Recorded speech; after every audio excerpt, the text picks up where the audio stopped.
Going back to Rachel, you had 800 partners that you inherited. You scaled them down to about 350 over a period of months and quarters. And then you ramped back up to 700 plus, right? So walk us through like what was onboarding and enable was like as you're building those motions, because you're also focusing on what you called outcome-based, right? You wanted to focus on partners that actually deliver value. So what did you do on the enablement side as you brought in these new group of partners?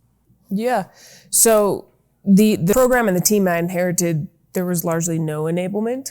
Even though our PS organization needed partners to implement, everything was their IP. It was a very adversarial relationship. And so what we actually ended up doing is poaching some of their delivery resources and said, we'll build our own. And so we built our own technical enablement program, as well as then we worked with our sales team to do sales enablement. Because they're like, hey, if you guys have partners that are now going to be willing to sell, all for it. So we actually had a much better relationship on the sales enablement side.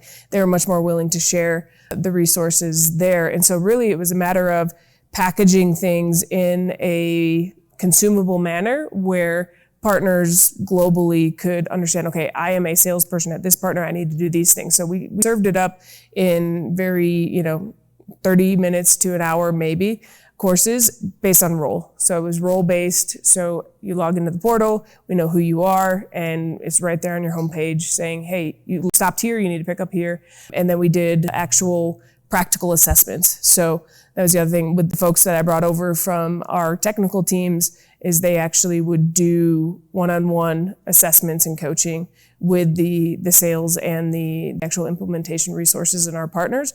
And what we saw is a ton of our existing partners were like, this is what we were waiting for. We didn't know where to go, what to do, because you didn't have anything. And really putting that out there and putting it as part of the program. Like, hey, you're not going to get, sure, you used to be platinum, but you're now back at square zero.